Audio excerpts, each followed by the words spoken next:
Other than that, we're good. Oh, wait, that's the one that...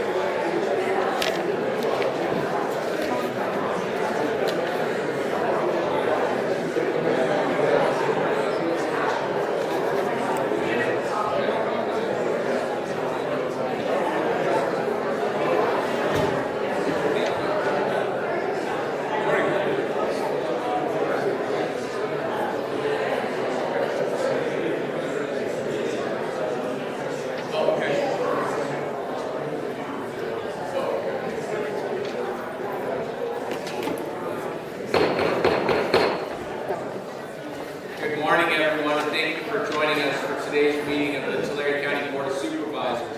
I thought I was going to have a meeting by myself here with all four of my chairs next to me being empty, but nice to see that my colleagues have decided to join us promptly for 9 o'clock meeting. We will begin today with the flag salute, followed by a moment of silence. We will be led this morning by Supervisor Michael. Thank you. Let's salute our great American flag. I pledge allegiance to the flag of the United States of America and to the republic for which it stands, one nation under God, indivisible, with liberty and justice for all.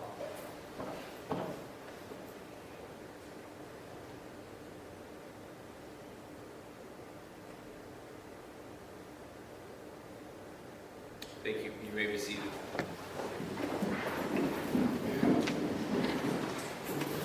All right. So first item on the agenda this week is Board of Supervisors matters, and I will start immediately to my right, and that's Supervisor Shelton. Thank you, Mr. Chairman. A couple of great events that we had this week. Last Thursday night, we had the Step Up Red Carpet Youth Challenge Awards at the Fox Theater, where probably over 400 of youth throughout Tulare County received recognition and honors for projects, community service projects that they've been working on throughout the county, middle school and high school students. So that was a great event and a culmination of a lot of hard work on those youth during the past school year. Last night, we had at Tulare COS Center, which, by the way, if you're taking the 99 from Bardsley, you want to turn east on Bardsley and not west to get to the new Tulare COS Center. But a quick U-turn got me there, okay? Yeah. And, you know, when I ended up in Lemoore, I kind of figured I had gone the wrong way. But there we had our hashtag LEAD, our leadership program that serves youth in Tulare, Porterville, and Visalia. And again, a great program through the Step Up program. And those kids, 49 of those that graduated last night are going on to post-secondary education. So that was a good event last night also. And then the only other thing I have, Supervisor, kind of new to this. So I would like to bring forth an inquiry from a business in the community. Kyle Kirkland, who owns the Club One Casino and the Deuce in Goshen, would like to make serious improvements. He would like to enlarge his on his current property out there. So we would need to work on doing an ordinance change in order for that to happen due to the limitation of gaming tables. Under a current ordinance. Under a current ordinance, yes. Okay, well, I'll look to staff and direct them to look at that and bring that back to the board for future consideration. Okay. And that's all I have. Okay, great. Thank you very much. Now I'll look to my far right, Supervisor Mike Lennon. I'm catching you off guard, but that's how you got off. Well, the reason we weren't up here with you on the board is we were kinder, friendlier supervisors. And I tried to find out what is really going on. Anyway, thank you. Yesterday afternoon, we met with the two Indian tribe. They continue to work on moving the casino from the reservation down to the airport in Porterville. And the gist of the meeting yesterday, they're trying to set up a meeting with Kevin McCarthy to get the federal end of this deal taken care of. And so we told them we couldn't obligate completely, we're behind them 100%.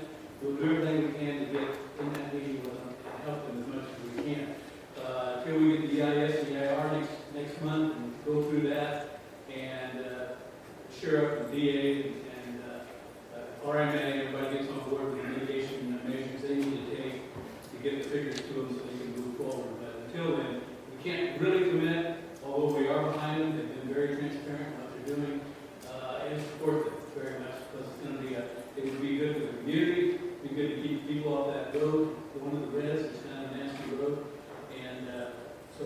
we're behind them on that, but we just got to be a little bit careful in this process. Yesterday afternoon, following that meeting, I went to Porterville. We had the mental health wellness facility, which we had the ribbon cutting on. I got up and said a few words, and then Jason Brett got up, the Health and Human Services Director got up and said a few words. And then, of course, our illustrious Dr. Timothy Durek got up and said, where he got up there was this big folder, and I said, boy, what are we doing for here? Is that a preach or what? But it was really a good meeting. The DHM board was there too. But it was a good meeting. The people were very receptive to it. It was a completely different. I was on the radio this morning. I said it's a completely different atmosphere than what we had. And by saying it was the same type of facility, we're trying to put out a lot of money. So everybody was very supportive. It was there. It was a good turnout. And what a facility. It's great. I could probably teach them how to make gravy and stuff. But I don't have any recipes, so I couldn't light it on the board. But I do. I just remember seeing my pants. But anyway, it's a good program. We got a lot of different things for these folks to do, and just more or less give them some reassurance and keep heading in the right direction. Most of them are already out of society. It's a great deal. Tomorrow we will be doing the groundbreaking on Betty Drive. It's about 10 o'clock, and so looking forward to that. That's been long anticipated, and another great road project. Highway 65 is continuing to go forward in Porterville, and anything we can do to improve roads anywhere in this county helps us all. So that's all. Thank you. All right. Supervisor Worthy, did you know it was you next? I figured by his nomination, unless you're going to ask Tyler. I see Will Jackson back there in the back, and I don't know if the child care is really available in the room. Yeah. I hadn't seen it in a while. Now I understand why. It looks like you've been on maternity leave, so congratulations. My baby's 23. Okay, we had a Hey, you still sound older like that, right? yeah, he told me. We were in Sacramento last week for the CSAC Wednesday conference. We had a meeting with Senator Dodd's office. He has a bill, I don't remember the number, but it has to do with well drilling in counties, and that's always pretty much been left to the purview of counties, and the state is looking at engaging in that matter, and we're greatly concerned about it. Some of the things he said gave us some hope, but we're concerned. Essentially, it requires a tremendous amount of work to just, you can't go and get a well drilling permit that we are accustomed to doing in this county, which is so critical to our suburban and rural families, farming and homes, that sort of thing. And supposedly there's an exemption for replacement wells. I've been speaking to Denise about this. The language now still has concerns because if you were just putting a replacement well that was no different than the well that you replaced, then you may be exempt. If you're going to go deeper or larger, which of course that's about 95% of why people replace wells, for that reason, then you may still fall under the requirements of this bill. So we're very concerned about it. Again, there's this continual encroachment by the state and local authorities, and that's a constant battle. Mike did steal some of my thunder. We're going to have the groundbreaking for the overcrossing at Betty Drive in Goshen, and that is a major project that benefits the northern part of Tulare County and the city of Visalia, especially the industrial park. And when you think about the improvements that have been made in that area, it's really tremendous. When I first came on the board, we had the very first sort of small project that sort of curving the road so it would go into the community, and that was the first new construction that occurred on the roads in about 20 years at the time. And then, of course, the overcrossing of the railroad track, and that was a major improvement. And when we get this completed, it'll really transform that community. So it's a major event.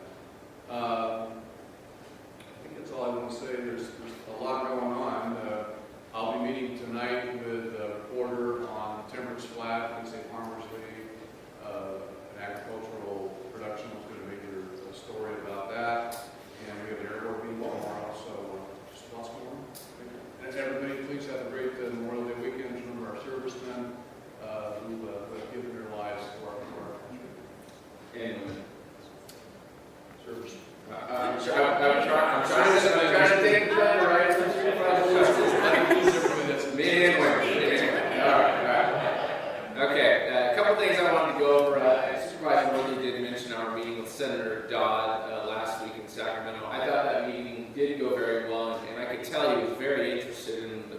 perspective of our county supervisors on this issue, but it's always interesting to me that it seems like there's a bill targeted at Tulare County by a senator that I don't even know if they've ever set foot in our county. So it was nice to bring the local perspective, and I hope that should his bill advance, that some of the suggestions and perspectives that we represented to him are going to be included in that. We also, I serve on the Government Finance and Operations Committee on CSAC. One of the issues that we addressed, and we took a position of oppose and sent that on to the Board of Directors, was specifically related to divestment on the part of CalPERS, a state bill mandating the divestment of on the part of CalPERS from specific businesses and companies that don't reflect their values.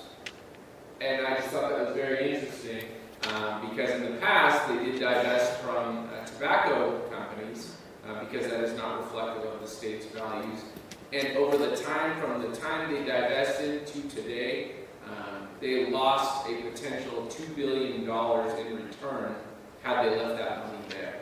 So, you know, I look at the retirement system really more as being performance driven and seeking returns specifically, not reflecting values necessarily. Because if we looked into each and every person behind each and every company, we're probably going to find someone to be upset with or something to be upset with. I think we really need to be more focused on the sustainability of our plans going forward and making sure we get the returns that our employees and plan participants deserve and expect. I wanted to thank our Resource Management Agency. We're putting together a team of our road department folks to go out and have a meeting with some constituents in the Waukeena area, specifically related to roads, and I'm very thankful for that. So thank you, Reed, and your team for helping put that together. And I will not be attending tomorrow's groundbreaking, as I do have a board of retirement meeting tomorrow morning. So that's all that I have. I too wish everyone a safe and enjoyable holiday weekend, and I do echo Supervisor Worthy's remarks and making sure that we do remember what this weekend is really all about. With that, we will now move on to item number 2 on our agenda. That is recognition of Tulare County employees who have been selected by their respective departments to be honored in the Employee Recognition Program. We will announce and select the Tulare County Employee of the Year for 2016. At this time, I would actually like to have all employees who were nominated for the Employee of the Year honor to please stand and be recognized by your peers in this audience at this time.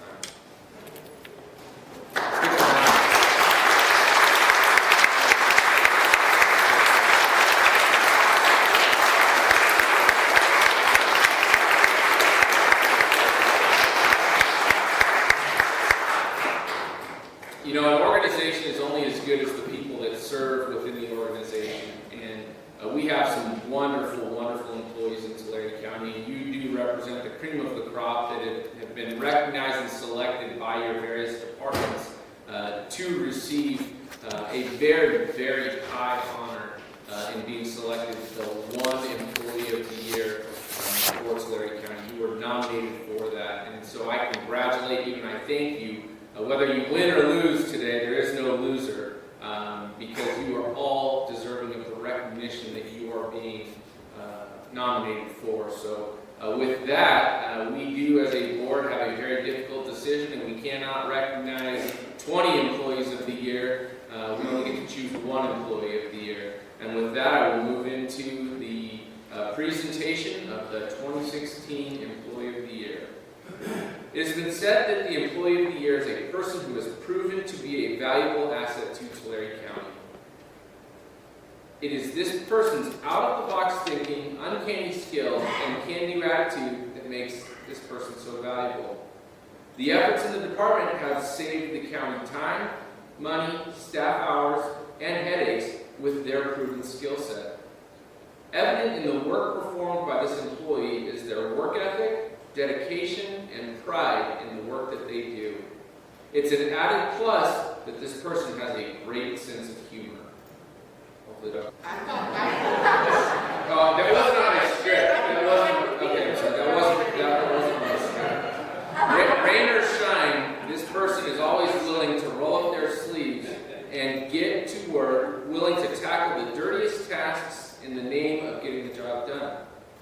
If something needs to be fixed, they find a way of doing it, and that is why they are the unsung hero of this department's operation.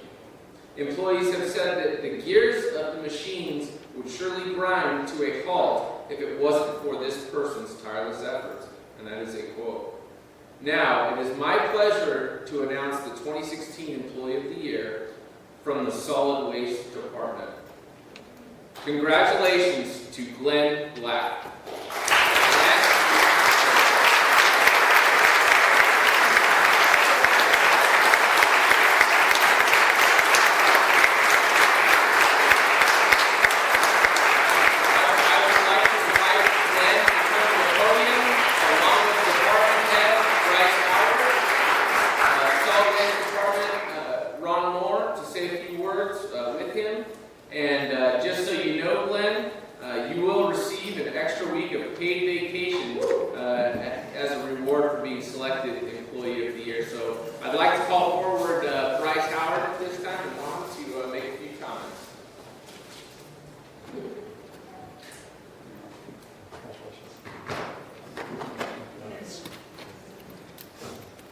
So I've been working in this business quite a long time, and one of the things you always recognize when you get out to one of these operations at a landfill or somewhere is that the most tireless, thankless job is the mechanic.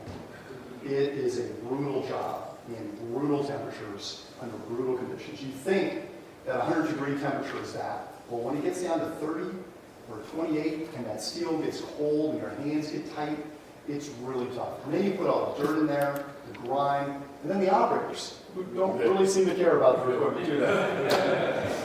This man takes care of 30 pieces of equipment for us, all by himself. And if it wasn't for him, we wouldn't have equipment to run. It's just that simple. And therefore, we wouldn't be able to service the customer. Congratulations, man. Thank you very much.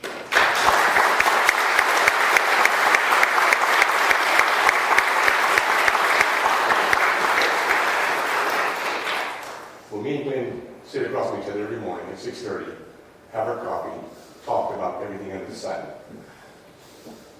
What Mr. Van Poel said was absolutely right. He's dedicated, couldn't be a better employee. He loves his job. That's what he always tells me. Boss, I love my job.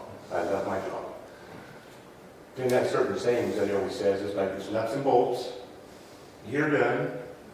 And if man made it, man can fix it. You notice his beard's a little bit shorter. A year ago, he was welding and caught on fire. So he trimmed it down so he used to be here. But no, what an honor, Glenn. You're well deserving of it, and I'm so proud of you. Okay? All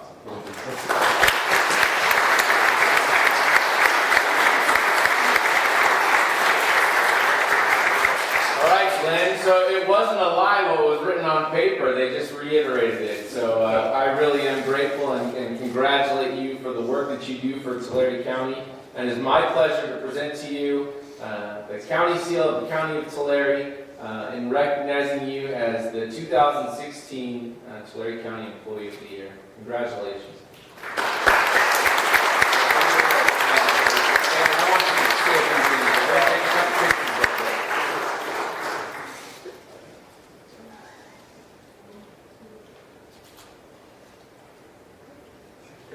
And would you like to say a few words then? I give you the opportunity to do so. I have to say, I'm just honestly blessed. I come to work every day doing what I love the most, and it's a labor of love. The paycheck is just a bonus. I enjoy this. This is means a lot to me, honestly. I think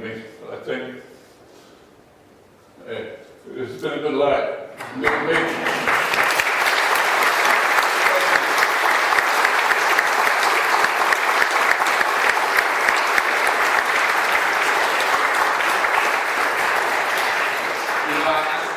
Glenn, I'd like to give my colleagues a chance to make a few comments as well before you head out. But one other thing, I would like to give you some advice on how you can protect your beard from future fire situations. But I'm not really a facial hair kind of guy. There you go, tuck it in your shirt. opportunity. Go ahead, Supervisor. Congratulations, man. You know, the key to any guy being successful and happy is if he loves what he's doing. It sounds like you love what you're doing. And to you, it's probably not like work. I know if you love something enough, what you do every day, it isn't work. It just becomes natural, and you enjoy going to work, you enjoy getting up in the morning going to work. Some people can't say that. But Glenn, thank you for your hard work. Thank you for being recognized. Keep up the good work. We're very proud of you here at the board. Very proud of each one of our employees that was nominated for this.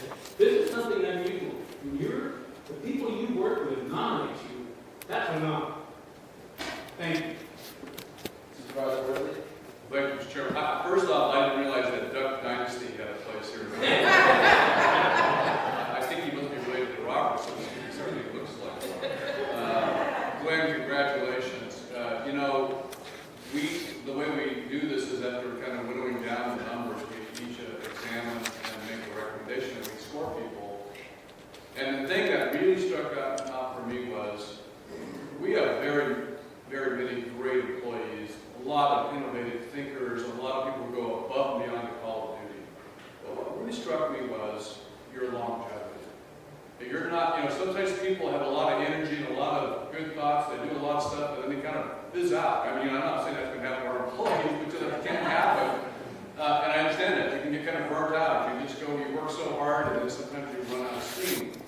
But to have somebody of your longevity here at the county that still has that passion, that drive, that go beyond the call of duty, that really spoke to me.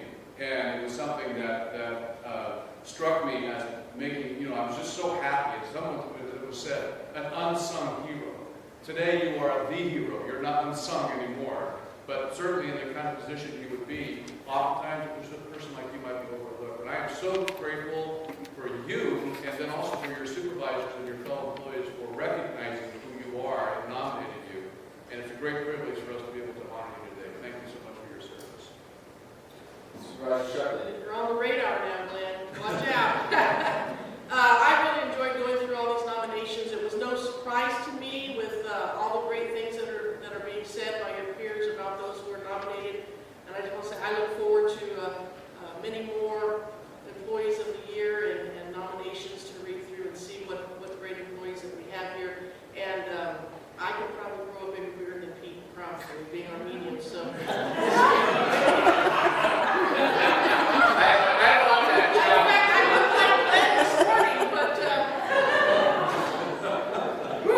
Looks like November's not going to be so fun. All right. Well, not to take anything away from you or your beard, Glenn, we're very, very thankful for your service, and congratulations again. It truly is an honor to be recognized by your employees, your coworkers, and by the county for outstanding service. Congratulations again to everyone of the other nominees.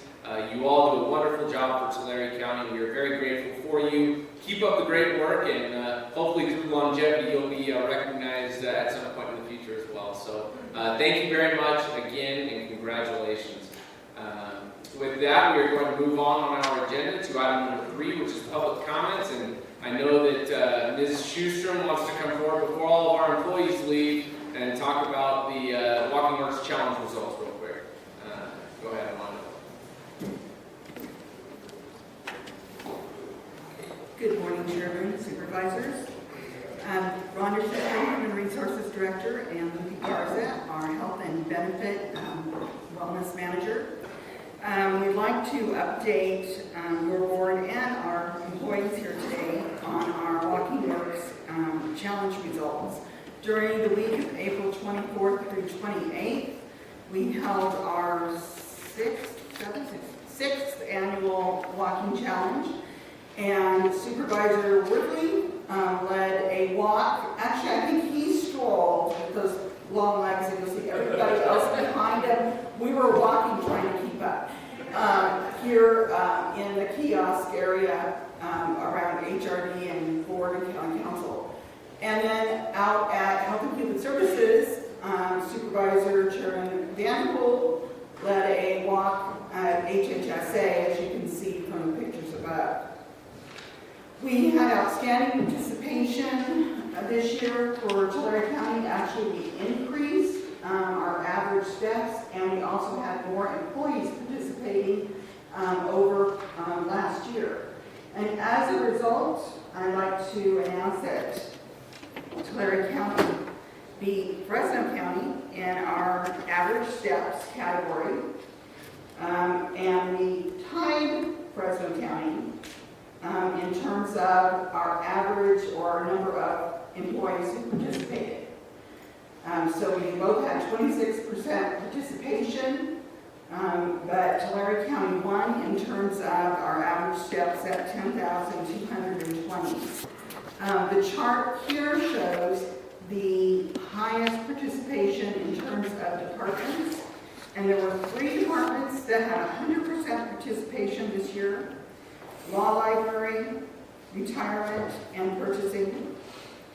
And then followed by human resources with 96% participation, and a tie of 89% participation by the Board of Supervisors and Auditor Controller. And then highest steps, as you can see, is the General Services Department, followed by Law Library, followed by the Auditor Controller in terms of the highest average steps. In terms of the team participation, last year's team, One Direction, won for the highest average steps, and they came back this year as one more time with the General Services Department with an average step of 30,371 for the week. IT Daywalkers from the IT department came in second. We had Calvert Cruisers from HHSA as third. Walking Impressions, another team from General Services. And then Life in the Tax Lane, which was Auditor Controller that came in 5th place this year. So again, 10,220 average steps. And as a result, we get to keep our trophies here in Tulare County. And so we're here today to present a trophy to the board. But we'd like to show you some other activity that occurred during the week. I'll let Lucy take this. I mean, kudos to Fresno County. They really tried hard this year. They had so much activity going on and tons of pictures on their website. But one of the, our department in Health and Human Services created this poster, which Supervisor Vanderpool is next to. During our walk on Monday, the first day of the walk, they presented a poster plus some refreshments as well. And the poster reads, "This is Bob. Bob works for Fresno County. Bob is upset that Tulare County won the Walk and Works Challenge. Don't let Bob take our trophies."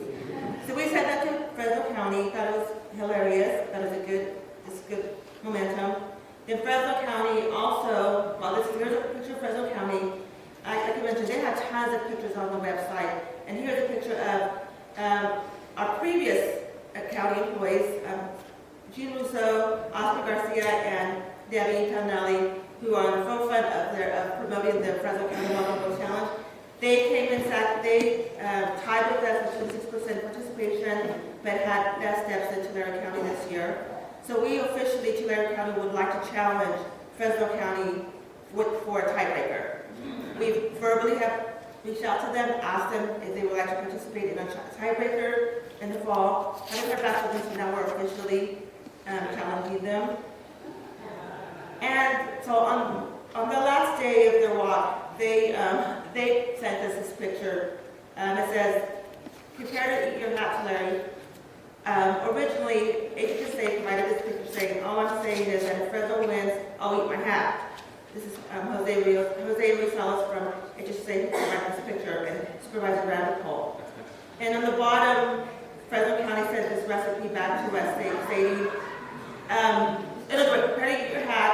The recipe calls for an ingredients is 1 hat, salt to taste, and the directions is Lucia County of Fresno, eat hat. So now we're saying, okay, we would like to challenge you. Split the hat. You know, we don't want to eat the hat, so we would like a rematch in the fall to win that tiebreaker for participation.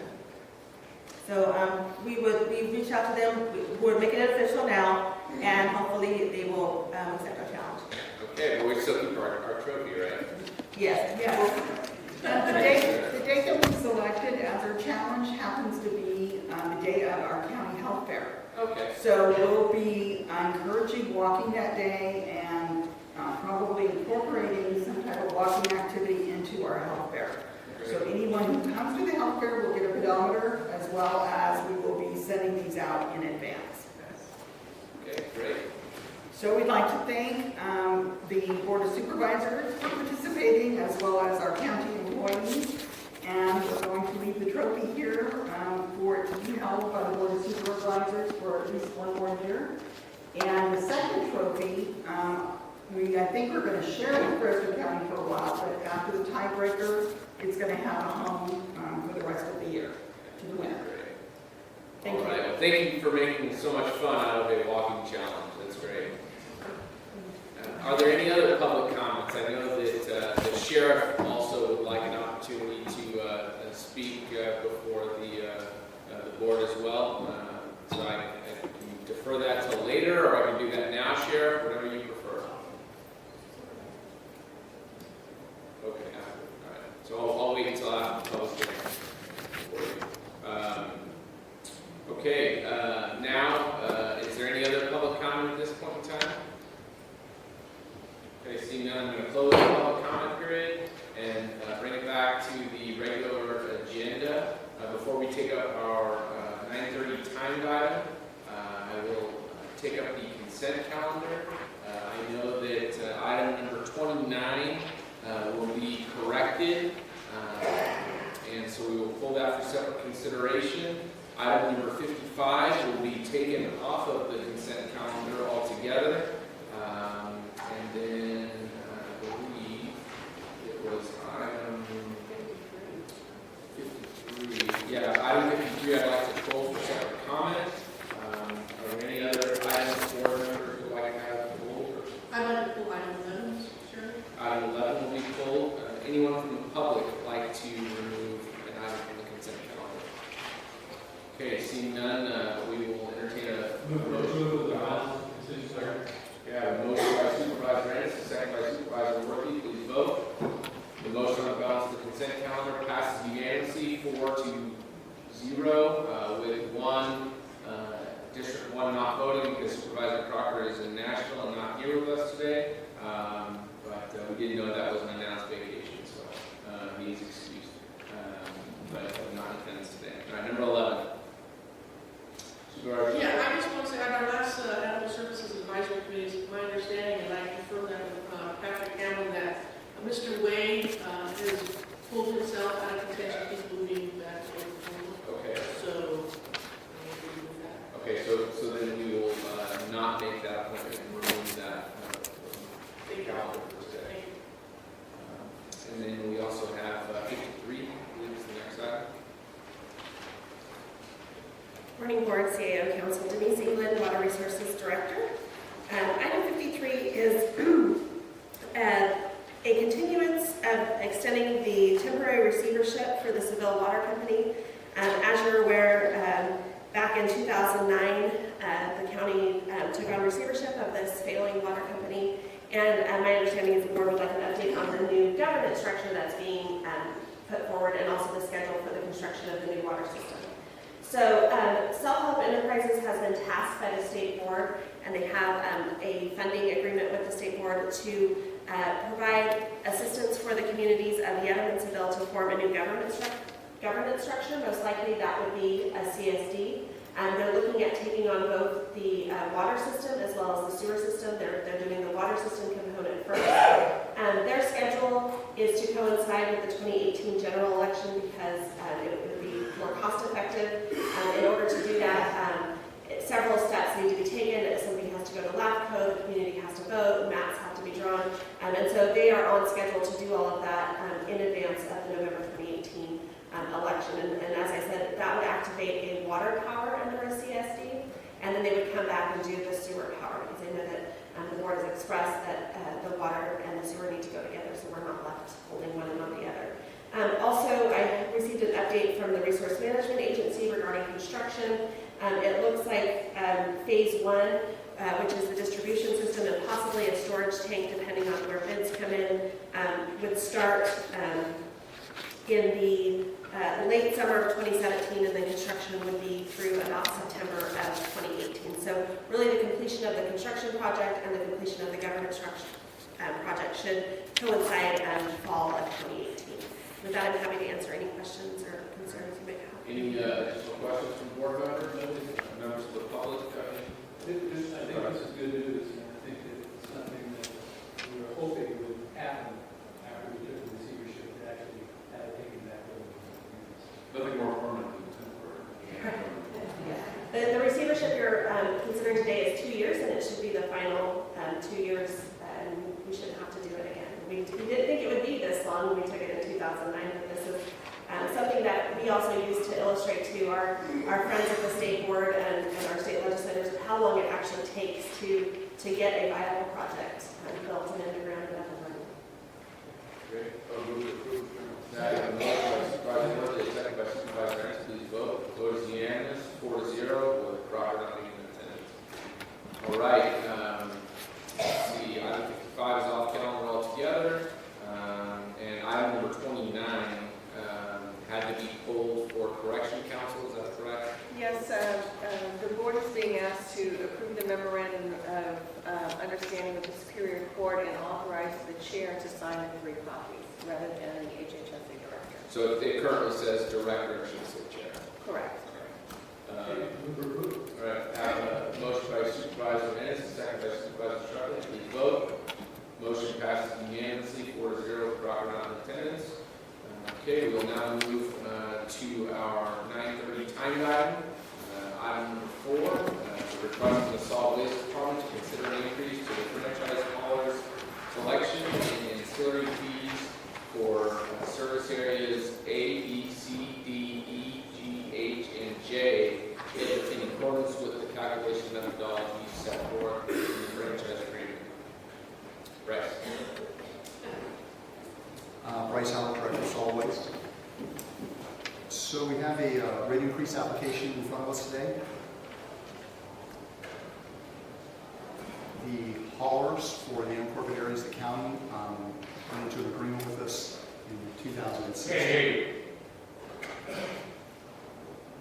The haulers for Tulare County's unincorporated area went into an agreement with us back in 2016, 2015. And part of that agreement allows for an annualized rate increase. The first rate increase would have taken place last year, but because of a difference between how the calculation was done and how the rate model was looked at in the agreement, we went in and amended that agreement, and we did that amendment earlier this year. Now, prior to April 1, the board, the hauler submitted to us a rate application, which we then went through and analyzed, and staff believes that the rate application is correct. Part of the rate application, let me go back one step. So the rate application came to us, we looked at the rate model and looked at how it was calculated. It's a 2.1% increase on the basic rates, and then it's about a 2.5% or so increase on the overall ancillary rates. Those are the ones that don't have any disposal component to it. The 2.1% actually have a disposal component. And as you remember, back in, I think it was in March when we looked at this, what it is, it's a blend of CPIs from the San Francisco area and the Los Angeles area. We blend those together and we come up with that rate. We've looked at those rates and they seem to be satisfactory to the staff. So this is a rate comparison for your information. As you can see, our curbside rate is a little less than the county's curbside rate, well actually quite a bit, and our commercial rate is higher. That's not untypical of unincorporated areas being a little bit higher than, let's say, more densely populated residential areas. So you can see that the more densely populated residential areas are a little lower than ours, our basic residential rate, but the commercial side is quite a bit higher. Now, it's very tough to compare commercial rates across all spectrums because of what's included in that rate. What we did recently during going to our franchise agreement is we actually took the commercial rate and we added some other services in there. as you remember, there was quite a bit of discussion about adding recycling, commercial mandatory service to it, where if the hauler took advantage, or the customer, I should say, took advantage of those, it would actually lower the rates, or at least make them relatively the same, if they took advantage of those recycling services. That's why that particular rate went up fairly significantly back when we actually approved the franchise agreements.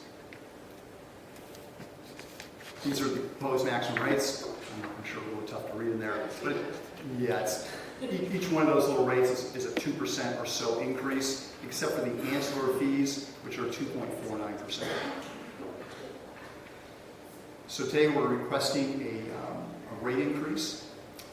The haulers, this is the maximum rate, this is the most they can charge. I'm assuming they can charge that. And if you have any questions, I'll be here to take them. Okay, any questions or comments from board members? I did receive an email out of others on the board. A constituent had expressed concern about what she felt to be a reduction of services, where before she had been receiving weekly green waste pickup, she was now receiving every 2 weeks, and there was no change in her schedule in terms of the rates, monthly rates. So my question really was, I thought I would raise this, was that taken into consideration if there were those kind of other issues in terms of determining the rate increase that's proposed here today? So I think, Steve, what we did was we needed to go to a 3-can system, basically. And so we looked at adding the 1 can to the system, into a recycling system. And to try and keep the cost down was sort of go to every other pickup on both of those cans. So green gets picked up 1 week, the blue or the recycled can gets picked up the next week. Any other questions or comments, Supervisor? My understanding too is that the people in the non-ag areas could request another green key. That's correct. Okay. Yes. To make up for that shortfall. Right. Okay. Anything else? All right. This is a public hearing. This time I'd like to open the public hearing and ask if there's any public comment regarding this item. No haulers protesting this fee increase, I guess. Okay. Seeing no public comment, I will close the public comment period and bring it back to the board for discussion and or action. Move for approval. Okay, I have a motion by Supervisor Ennis, a second by Supervisor Worthley. Please vote. Motion passes unanimously 4-0 with Supervisor Crocker not in attendance. Thank you very much. All right, next we are going to move on to item number 5 on our agenda, which is a public hearing or request from the Resource Management Agency to conduct a public hearing considering the proposed fee adjustments for the Resource Management Agency. Good morning, Board, CAO, County Council. Sherman Dix, Assistant Director of Fiscal Services for RMA. I'm here today to update you on some scheduled fee increases that in our planning and project processing unit that were approved previously. A little bit of background on the fees in our planning and processing unit. There's 181 separate fees. Today, there's no new requests for fee increases, only some update on prior approved escalations. There's a total of 5 fees that were impacted, 2.7% roughly of our overall number of fees. The total of those individual fee increases is $310. A little summary of the prior approved fee increases. In 2015, notices of partial non-renewal for Ag Preserve and full non-renewal for Ag Preserve. It was approved a 5-year graduated or incremental escalation, as well as tentative parcel maps and lot line adjustments for 4 years. So starting in 2015, there would be an incremental increase each year for the next number of years.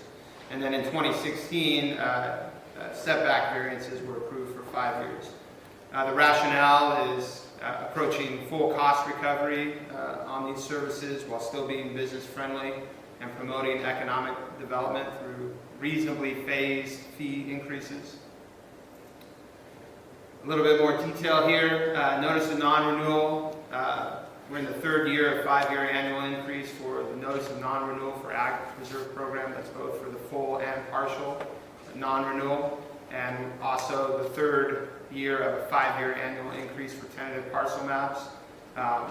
non-renewal is on the Ag Preserve, is Tulare County offering the option of non-renewal in the Ag Preserve program. It can be for all or part of the affected property. So for full non-renewal, the increase would be $20 this year, or that's what we're proposing, and the partial non-renewal fee increase would be $30. For tentative parcel maps, these are to ensure subdivisions of land are consistent with the general plan zoning and the California Subdivision Map Act. The increase that we're proposing is $100. For lot line adjustments, we're in the third year of a 4-year annual increase. The process of changing property lines of existing parcels but not creating new parcels. The proposed increase is $50. And we're in the second year of a 5-year annual increase for setback variances. These are the setback building restrictions imposed on property owners. So if someone would like to modify the requirement on their property, they would ask for variance, and we're proposing to increase that fee to $90. So as part of our analysis of whether these increases are still reasonable and justified, we've conducted a survey of neighboring counties. These are the neighboring counties that we surveyed, and we compared the results to Tulare County's proposal. We also compared 3 years' history of our own fee revenue versus our our expenses related to providing those services to determine a cost recovery percentage. And these are the results. So for notice of partial non-renewal, you can see that we're currently at $360. We're looking to go to $390, a $30 increase. The approved 19th rate at the end of our incremental increases would be $450. And based on our survey of 9 counties, it's $447 is the average. And our cost recovery is 67%. So going to increasing it by $30, we'll still be only recovering 67% of what it costs us to provide that service. For full non-renewal, we're at $240. We're looking to go to $260. At the end of our 5-year incremental increases, we'll be at $300. The 9-county average is $459, and our cost recovery is 61%. For lot line adjustments, we're currently at $800. We're asking to go to $850. At the end of the 4 years, it'll be at $900. And the 9-county average is $1,311, and our cost recovery is 59%. Tentative parcel maps, $1,700 where we are currently. We're looking to go to $1,800.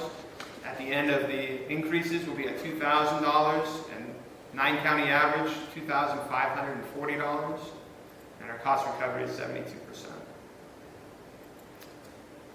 Finally, for setback variances, currently at $990, looking to go to $1,080. At the end of our increases, we'll be at $1,350. The 9-county average, $1,985. 39% cost recovery. You may have seen this chart before, but the idea here is, although we're asking for some fee increases today, the strategy has been to provide more buy right,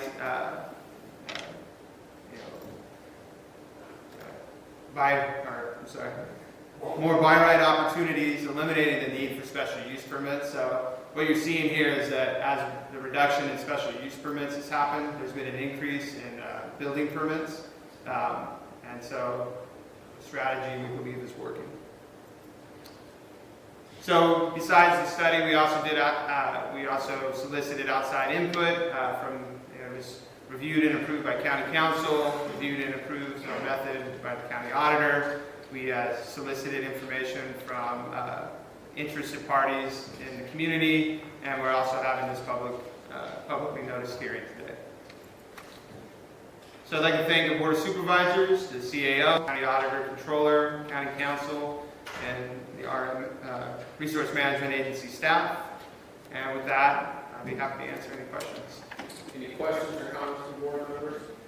I think the only comment that I would make is I appreciate the presentation, Sherman, in terms of showing what the average rates are, where we are in terms of our rate, Yeah. Unfortunately, we are not retaining full 100% cost recovery, but I appreciate the phased-in strategy to increase the fees over a period of time rather than doing it all at once. I do think that can have a little bit more of a drastic impact, and it sure can cause a lot more frustration amongst constituents that we would ultimately hear about.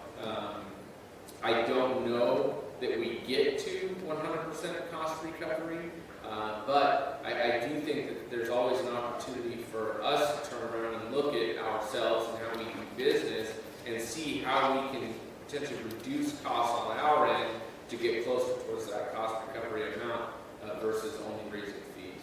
So, Absolutely. I think that's fair. Any additional Yeah, comments? and that one, I think, will also drop the, our average, much less in other counties. Nobody likes to pay increased fees, but I'm glad that we're keeping up with it, so we don't hit people in 5 or 6 years and say, okay, all of a sudden we're going to increase this much. So, nice presentation. Very Thank clear. Okay. This is a public hearing. I'll now open the public hearing and ask for any public comment. Okay, seeing none, we'll close the public hearing and bring it back to the board for discussion and action. I have a motion by Supervisor Shuckley, second by Supervisor Ennis. Please vote. Motion passes unanimously, 4-0. Supervisor Crocker not in attendance. Now we will move to our untimed portion of our meeting, and before we get to the agendized item, I'd like to call forward Deputy Semick, as well as Sheriff Boudreaux for a brief public comment presentation.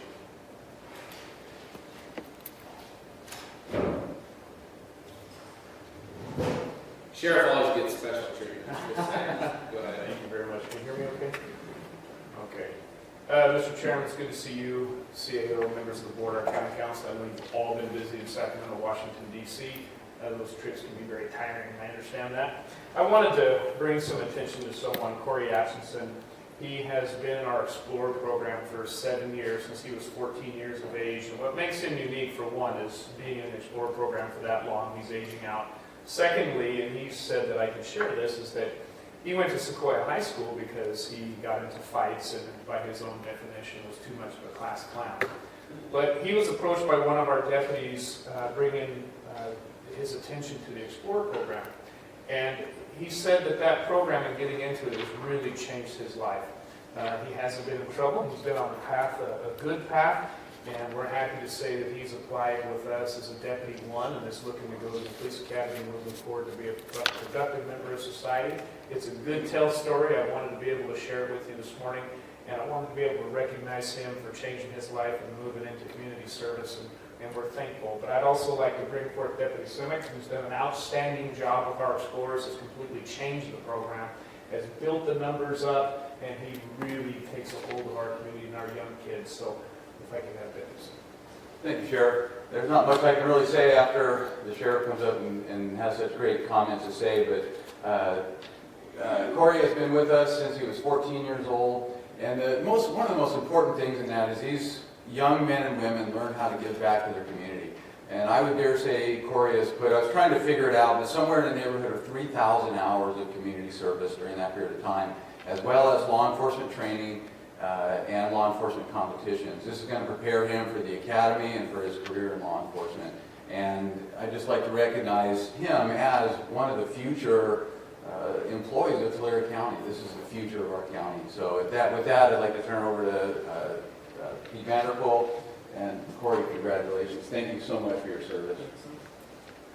Corey, come on up here and join me. On behalf of the Board of Supervisors, it's my honor to present to you a certificate of recognition congratulating you on really turning your life around and making the right choice to be a productive member of our society and give back to our communities. We know that is so valuable, and we appreciate you taking the opportunity to join with our Explorer program and learn so much and really take all that has been instilled into you and turn around and give back to the community through a life in public service and in law enforcement. So congratulations. I thank you very much, and you clean up quite nice.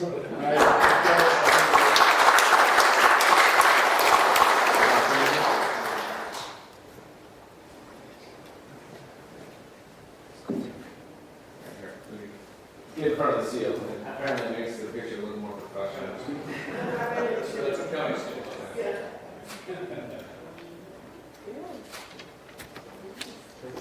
Congratulations. Thank you very much. Council members, thank you. Thank you. Thank you.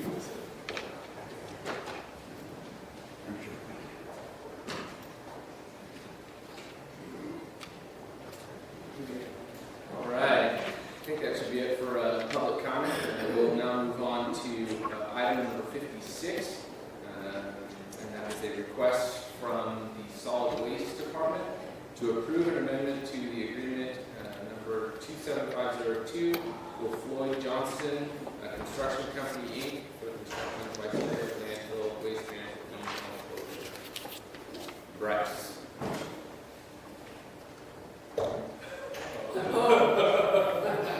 It's not good. It's not good. Hey, Bryce, you can also raise the whole podium. If you I might want be to raise short, that, so- you can Okay. yourselves. Okay, Bryce Howard, Director of Solid Waste. We're here to talk about the closure of part of the Visalia landfill. So let me give you just some background on that a little bit. So I've been with the department 3.5 years or so, and that thing's been sitting there dormant. We went into another area of the landfill. Let me get to a slide. So as you can see, the thing that says Waste Management Unit 1 right there, that's the closure that's ongoing. The area we're filling now is over to your right on the screen there. That's where we're currently filling. So that area over there, we're trying to close that. And we've had some issues with our groundwater out in that area where we've been correcting. We've actually put a system in place now that is actually taking care of that. And that was a big issue for us for a while. But part of that is to cap that landfill so no more water gets into it or infiltrates through it. So we're in the process of capping that. It's an $8.5 million project. There's lots of things that go in it. So we've been putting money away on a regular basis since this landfill's been in existence to fund that. We've got about $8.5 million in our closure fund for funding that. So that's sort of the background on what we're doing. Now, we went out to bid on this project, got several very competitive bids, all within around the same price range, right around $7 million. Now, that $8.5 million doesn't include construction. It also includes design work and any CQA work, construction quality assurance work, that has to go on at the same time. Plus, we added in, when we did the estimates for the $8.5 million, we added in around a 20% contingency into that, just in case something happens. So as it turns out, the project now is going to come in right around that $8.5 million.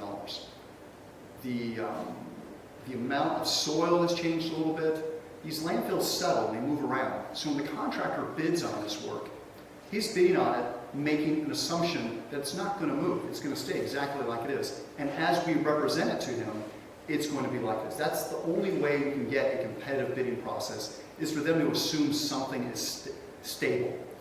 Once you start the work, you know it's going to move. We know it as engineers, we know it as contractors. It's going to move, and the costs are going to go up. That's partially why we include that 20% in there. So what happened was that this landfill started to move on us as we started to put more weight on it and more soil. And when you take an actual topography of this landfill to try and get an idea of how much soil you're going to have to put on, let me back up. The closure of this is just a big bunch of soil that's going on top relatively. And that's what happens. So when you take an aerial photograph of this to try and estimate how much that soil is going to be, it can't be perfect. It's going to have these little movements in little places. So as that place and movement has changed, the amount of soil has gone up. So the amount of soil has gone up, so the amount that we have to pay goes up. So initially, when we award the contract, even though we awarded it around that $7 million mark, we had very competitive bidding across that. So we felt very comfortable with that being the right price. But they put in a number in there to include extras in case it goes up, a predetermined number. So that's what we're seeing. That's what you're going to hear about this change order, is basically the soil amount has gone up pretty much, I wouldn't say as we expected it. We hoped it would not. We'd hope we'd be able to take some of that money out of the closure fund and back into our enterprise fund. But it has gone up relatively what we sort of thought it might do. That's why we added that 20% contingency in. So that's what this basic change order is about. It's about what it costs the contractor to replace that additional soil, they didn't bid on. And neither did any of them bid on it. That's what I think is important here. So there's some different costs that comes with that. The additional soil that has to go, the amount of distance he has to move to go get that soil. That's the primary cost here. Plus, when we went to additional soil, it requires more of our contractor who's doing the actual CQA of the work to do more testing. So that requires more money. So that's where you're going to see this basic through this presentation what's taking place. So we're going to go through a summary of the costs, contract history status, design assumptions, notice of potential claim, the purpose of the contract change order, and the contract change order number 7 cost breakdown. And part of the challenge with any of this process is, let me just say this, is that you would hope that this claim, if you want to call it, and that's what it is, claim of additional money, you could say, let's settle this out. This is the last claim you're ever going to have on this job. Not the easiest thing to do because the contractor really doesn't know what else may come up. So it's difficult. We try to do that in this project. We try to say, this is all that's going to come up now, so we're fairly far along in this process. So yeah, as you can see, the closure fund breakdown is like this. $6.9 million for the construction, contract change orders 1 through 6, very small amounts, $74,000. This is the big one. This is the one for the soil. This is almost $670,000. So you've got an expected contractor cost of around 7.6 million. Construction and quality assurance is about $600,000. That's all the field testing we have to do. We have to test the soil to make sure they're compacted correctly and the depths are correct. Then construction management, which we contracted with RMA for. We don't have that expertise in-house. We're very thankful to have that internally, so we don't have to contract out for that. That was around $200,000. And then our own internal costs, which we're able to charge back to this closure fund, is about $100,000. So that's where it comes out to be about 8.5, and that's what we have in our fund. Now, if for some reason we run into another little problem, and this goes above that fund amount, it would come out of the enterprise fund, which we are actually quite well funded right now, so we could absorb any additional amount that may come up. We don't expect that, but if it did, we'd be fine. Contract history and status. So in November 2015, the board approved $8 million to go out to bid. That was the engineer's estimate at the time. Actually came back at $1 million less than that, so we're very fortunate in that regard. Then we awarded the contract to Floyd Johnson in January 2016. Contractor began work last year. And then in April 2017, the contractor completed excavation of the borrow area, shown on the plans. Contractor placed 75% of the soil needed on the landfill. Contractors worked 215 days, and the contractor's been paid so far to date $5.18 million. As you can see, that's part of what's being placed. A lot of soil. Nothing really that fancy, it's an earth-moving job is when it gets down to it. And there's a picture of the equipment, typical.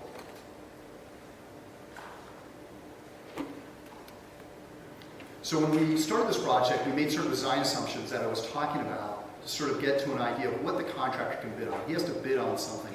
So one of the design assumptions was that there would be 85% relative compaction of the soil we took out of the borrow area. That can change on you. You're not really sure. We did some testing, but that can change. That can be one of the areas of additional soil needed. Plans in big quantity showed a 1.6 million cubic yards of material had to be placed on the original borrow area, and shows about 1.4 million cubic yards of soil to be excavated. Payment was based on that volume, so that was the original bid volumes. Aerial surveys used for base grades are not affected by the vegetation. That was another thing that we assumed. Now, as it turns out, that vegetation is pretty tall out there. When you do that aerial survey, it hides some of the sort of the imperfections in the surface, which can add to additional soil. And the existing landfill would subside 9 inches under the weight of the soil plate. So we made the assumption that it would subside 9 inches, and we shared that with the contractor, so they understood that.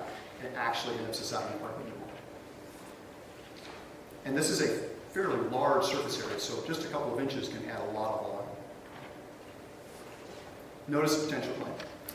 February 2017, contractor submits notice of potential claim for shrinkage of the borrowed soil results in more under capacity loads of the borrow, subsidence of the landfill greater than expected, error in the aerial survey, and need to haul the borrow a greater distance from a deeper depth. So as we start to run out of soil, they've got to go farther to get that material, and they've got to dig deeper, so that increases their costs. This is really just a soil movement job, transporting material from one place to another. Purpose of contract change order number 7. Included items related to notice of potential claim. Increases in the monolithic soil layer quantity due to an increase in subsidence of the landfill. Landfill shrinking, more soil's got to go on top. Increase in monolithic soil layer quantity due to aerial survey discrepancy. Once again, the aerial survey wasn't perfect because of that vegetation was on there, and you can't get it exact. You're making really estimates as best you can. Provides compensation for additional haul distance. They had to dig deeper, go farther, so they had to haul farther. Adds 50 additional working days to the contract for additional work. Included and not related to the notice of potential claim. Modifies grading of the north slope of the borrow area. Increases the monolithic soil layer and engineered fill quantities to provide adequate cover of waste. So we had some areas that we assumed there would be already some soil on there, a couple of feet or so, placed on by our operations. It turned out it wasn't all of that. It was a little bit less than that, so that included some additional soil that had to be moved. Contract change order number 7, details and cost breakdown. What this does is resolves and settles the issues of notice of potential claim dated 2/9/17. Adds 153,000 cubic yards to the monolithic fill quantity to compensate contractor for greater than expected subsidence. It's a total of $291,000. Adds 51,000 cubic yards of monolithic fill to compensate for contractor for the air in the aerial survey due to vegetation. So we're building up the volumes here. We're capping the volumes up as they come. We added 44,000 cubic yards and 30,000 cubic yards to the engineered fill quantity to ensure adequate cover of the waste in the southern portion of the site. It's $152,000. Adds 25 cents per cubic yard of soil placed and engineered fill over the 1.4 million cubic yards to compensate the contractor for hauling greater distances, $127,000. Allows the contractor to construct the north face of the borrow area at a 4-to-1 slope at no cost to the county. Adds 50 additional working days. So as you can see, we're basically what we're doing through this whole process is adding up additional soil quantities because of certain types of activities that weren't anticipated. And the dollar amounts associated with those. Those are all prorated against the original bid amount. And then we're adding on a little bit for the actual distance that they had hauled. We've come up with this $669,000 that staff has agreed with. Comments and questions? Comments and questions from board members? Supervisor Worthy? Thanks, Bryce. I was curious, I know there's a large borrow pit to the north of the existing landfill. We're creating a large borrow pit now to the south of the landfill. In the future, when long ago, my tenure on this board, long after my life was first, there's going to be another closure requirement in the future. Well, first off, are these borrow pits designed or expected to become used as landfill sites in the future? Not at this time. It's not something that's out of the realm of it, but right now we're not permitted for those areas. When we do place a new cell, which we are going to be coming before you fairly soon to actually go forward with that process, we do take soil out of that. We do dig and excavate soil. But these pits were primarily just for the cover operations. And I guess that was my concern, looking to the future, when you need to have cover for the closure of the landfill site cells that we're not creating, where's that dirt going to come from? So currently, we're not allowed to actually permit for more cells unless we can prove to the state or to the agencies that we have enough soil to borrow, and we do have enough soil. It's a soil balance. Any additional questions? Well, the two landfills will be different in fact, it's seal of one of them. That's correct, Mike. That's right. That's what our problem is in the love of them, because they weren't designed properly to start. That's the supervisor.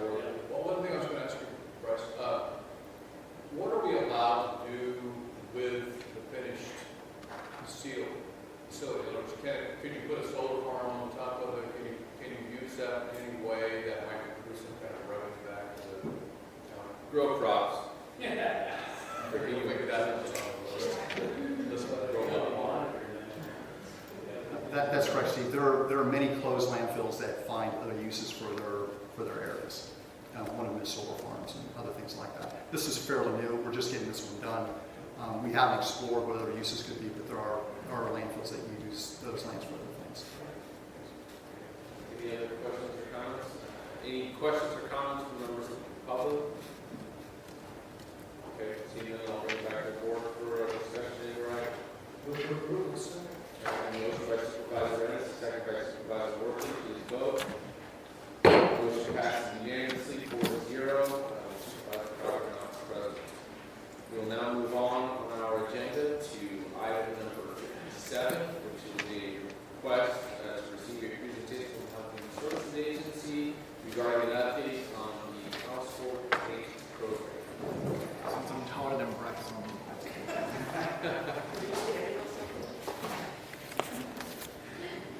Good morning, Mr. Chair, members of the board, CEO, County Council, Jason Britt, Health and Human Services Agency Director. So I wanted to come back today to give you yet another update in our ongoing household tank program.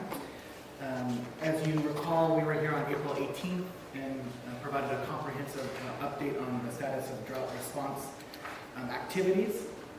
At that board meeting, we were directed to do a certain number of activities, and I'll provide you with some update on that today.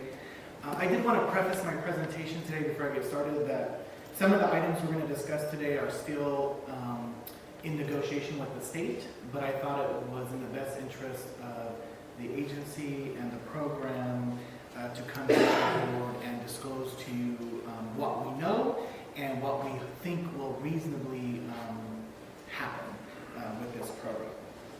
So with that, I just wanted to have that caveat. As you recall, on April 7th, the governor's executive order terminated the California Disaster Assistance Act funding on June 30th. We also have 449 participants remaining on the well program. And there are 55 active well failures with no temporary or permanent solution. That has decreased by about 19 or 20 from the last time we were here. So there are individuals taking action to solve their own problem out in the community, or wells are starting to recharge. No, I'm sorry, excuse me, but that 55, like I saw a report came through the data, that was down like 33 wells. It probably was 55 when the PowerPoint was created, and then each week. Right, because you probably saw yesterday's update. So it updates on Monday, so it probably wasn't updated today because of that. But yeah, so it continues to decline. So that was the good news, is that it continues to decline.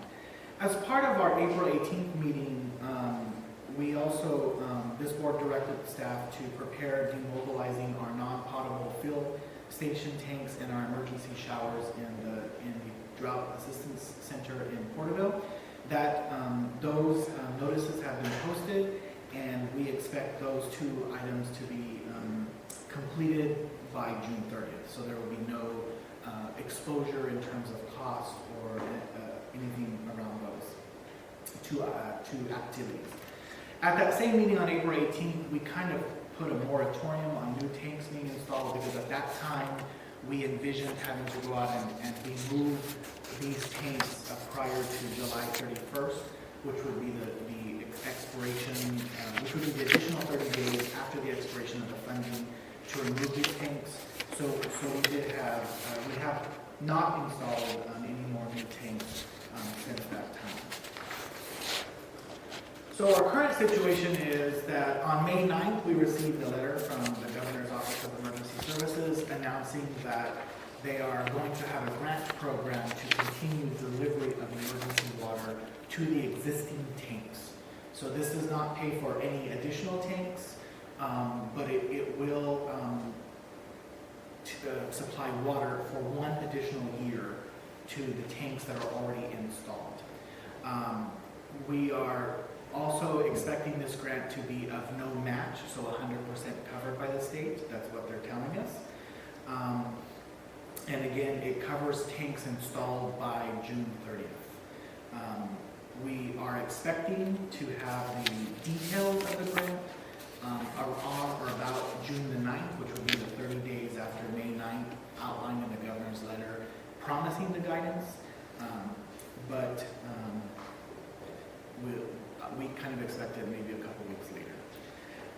So part of the reason this grant emerged was because there are 8 or 9 other counties that are similarly situated in our situation, albeit much smaller numbers. They have household tank programs. And none of the affected counties were going to be able to continue their household tank program without some type of assistance from the state. So as a coalition of small counties have come together, this is where state OES began to seek additional funding sources to try to at least bridge the gap for an additional year to kind of see where things go.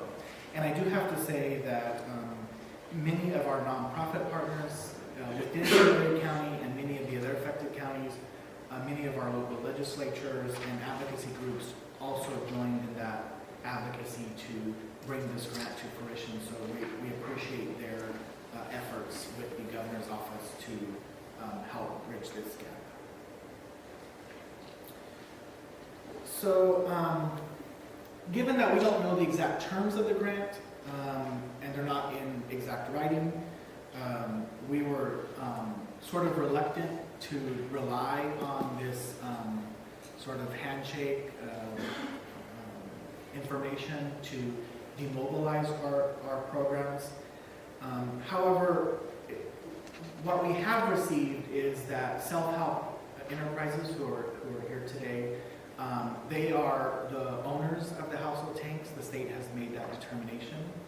And self-help is also willing to apply for this proposed grant and assume all associated responsibilities for the emergency water deliveries to existing tanks. So far, that is what has been in discussion with the state, and the state seems to be okay with that. Self-help has been involved in this process not only in Tulare County, but they have also had tank programs in Stanislaus, Mariposa, Merced, Fresno, Kings, and Kern, where they also expect to do similar work with this grant going forward. And I'll let them, I know they want to make some comments after my presentation. So we think this is an excellent strategic opportunity to streamline services and delivery, and to also sort of make a demarcation between what the county was doing and what self-help is going to carry forward, because there will be likely be new grant requirements, there will be likely new applications, and so on and so forth.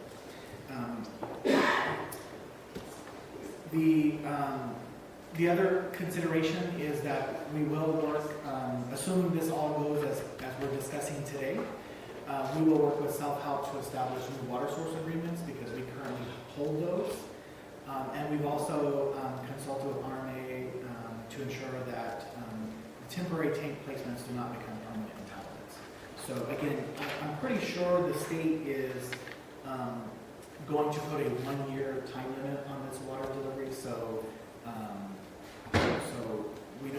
we're hopeful these don't remain permanent entitlements, but we'll see when that gets here.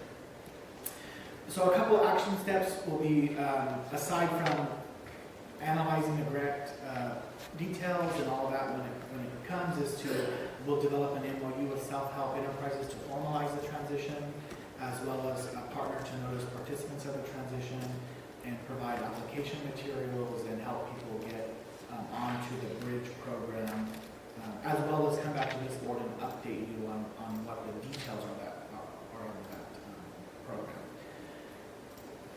So briefly, before I conclude my presentation today, I wanted to kind of address the moratorium. When we placed the sort of the moratorium on the tank installs, we had about 10 or 12 individuals sort of in flight that was already applied for and sort of already being considered for tanks. And when the governor's order came down, we sort of stopped the installations. What we're asking today is that we go ahead and lift the moratorium for those individuals that were already in the process. Not going out and soliciting more applications. It'll just be those roughly 10, 12-ish number of people that were sort of in flight. And we would hope that we could have those tanks installed by June 15th. And OES has indicated that as long as they're installed by June 30th, they would qualify for the water deliveries under the new grant. And we do have that in mind. The final thing is to, as I've stated, if everything works out as we are anticipating with this successor grant program for self-help enterprises to deliver emergency water to the already existing tanks, as of July 1st, we will have no more grant-funded drought relief programs available to any newly affected residents if there are to be any. And any new local relief efforts that we may have to undertake, we're not expecting, but we may, would be at the sole expense of the county. And so with that, I do have a few requests. I do want to say before I read these requests that these are different than what is in the published agenda item. So I do respectfully request that the resolution be amended to show the request as stated here.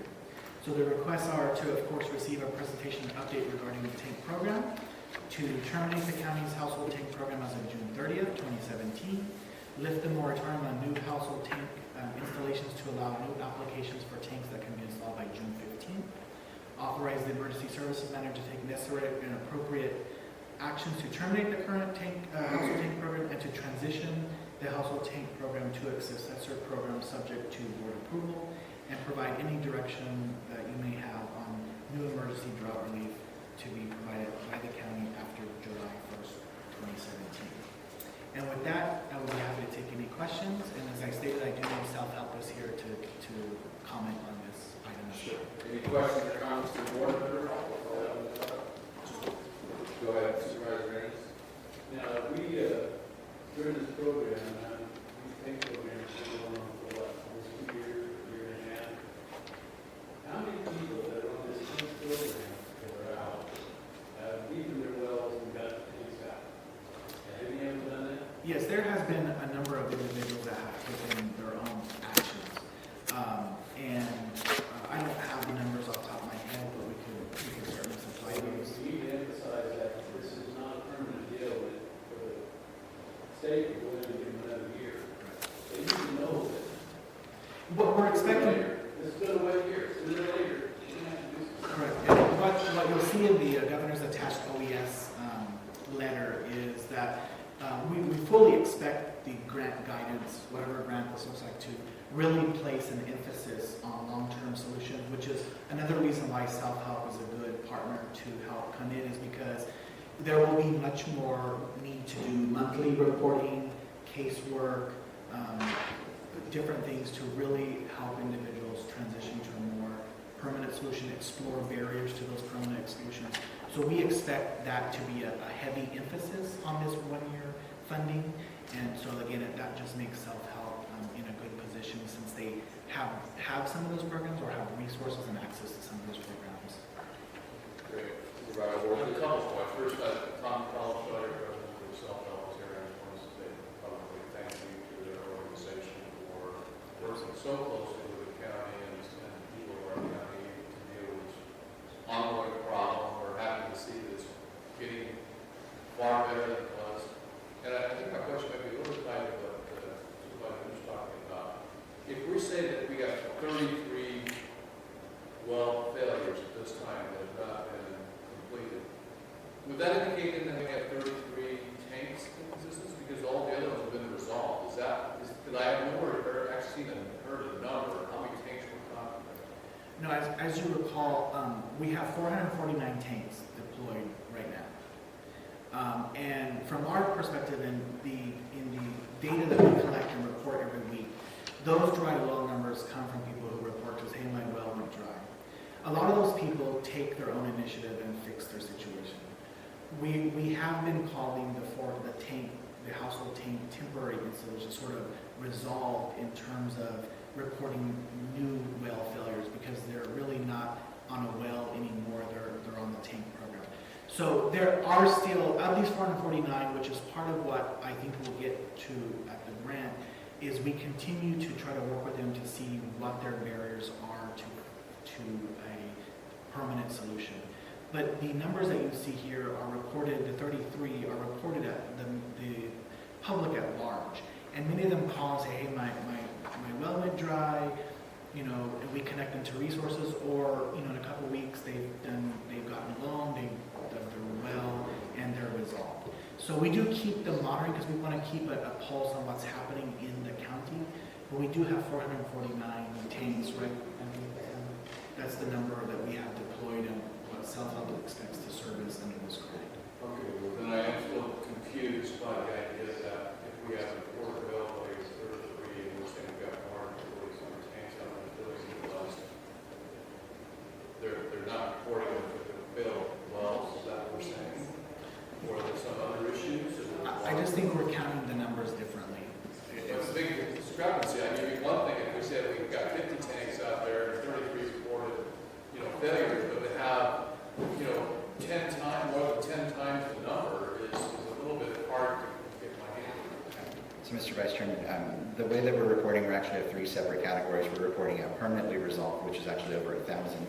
We're reporting interim solutions, which would be either our tanks or privately provided tanks, which is the 449 that we're referring to. In addition to that, we have, it's actually a 53 is the weekly number, went down from 55 to 53.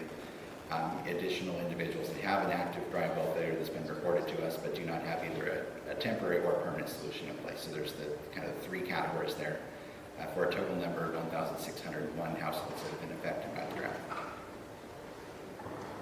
Does that answer your question? Well, I guess it does, but it almost makes, I'm thinking of talking about ready to have a party. Wow, we fixed the problem down to 33 wells. I was like, that's a straw in the bucket, right? But I mean, when we start looking at these numbers, that's a whole different animal.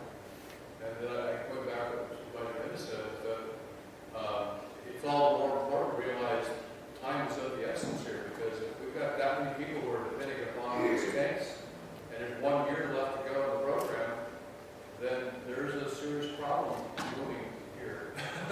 I can see you being back here next year with another emergency from the state, extending it for another period of time or something. But I mean, that's a state with another reduced like that. But I agree with what Supervisor said. People need to get with it. I've got to believe that the price of drilling wells has dropped because the demand has dropped. But I see drilling equipment out there that's very old.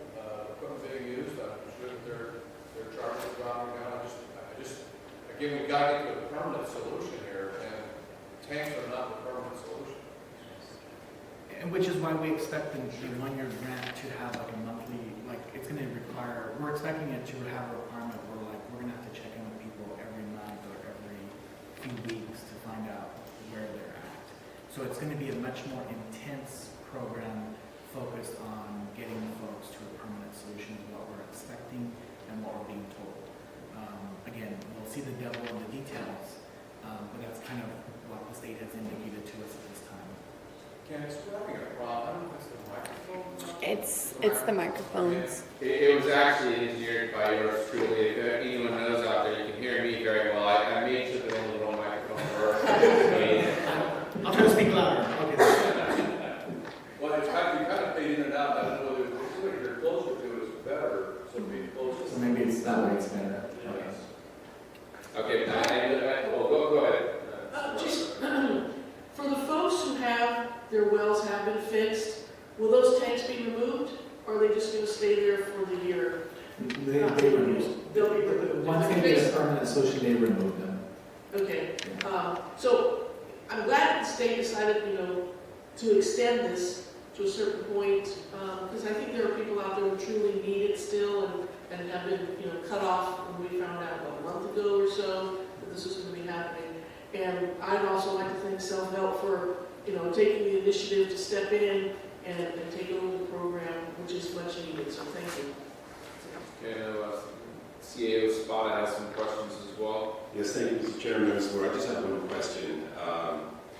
Mr. Britt, with regard to the third request in your PowerPoint, that is to lift the moratorium on new household tank installations and allow new applications, what is the degree of risk in your view at this time with regard to the county bearing ultimately that expense with regard to those applications that may be approved?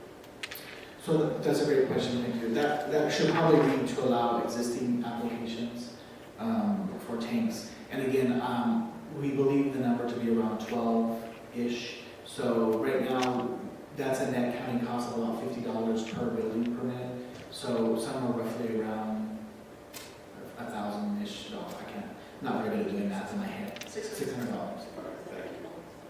Okay, any other questions or comments? Just also want to thank self-help as well as CSET for being involved in this situation. So the great in my area needs that. Thank you. Okay, I will now open up to public comment. Mr. Hollishaw, I know that you don't come to meetings very often, but when you do, you're a man who's very eloquent and a many words. So go for it.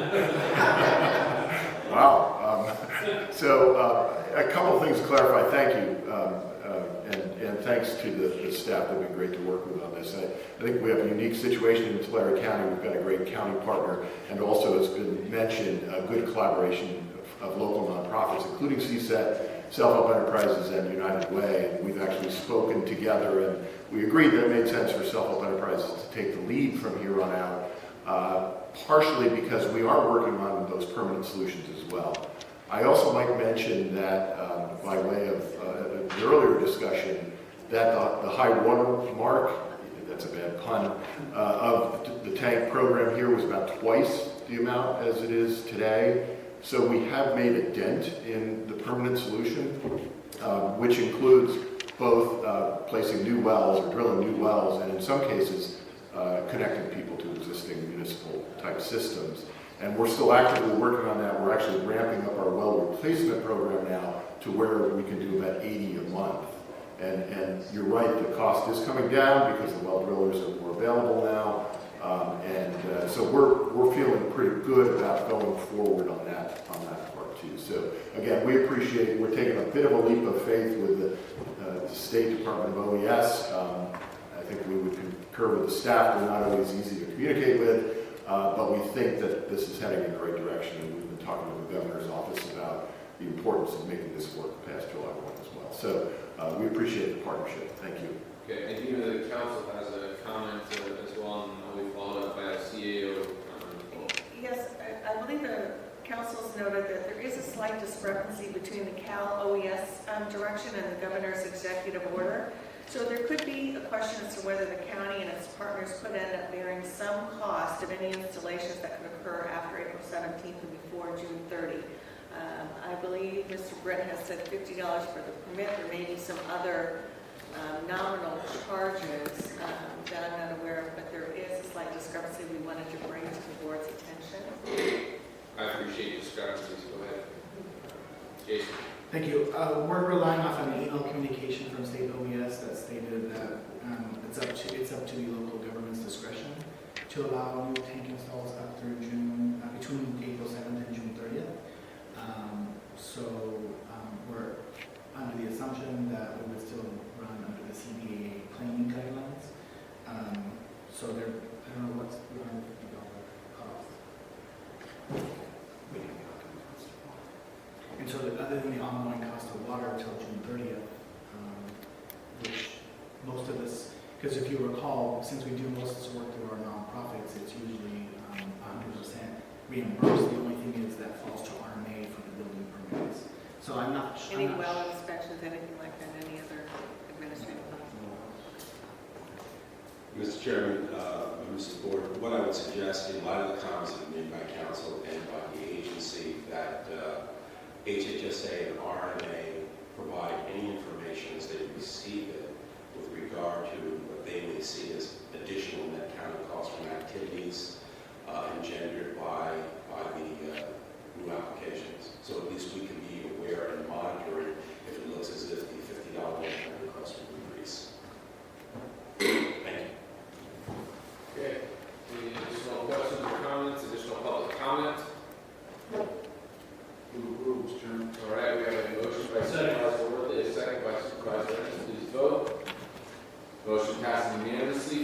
4-0 with Supervisor Crocker not voting because he's not in attendance.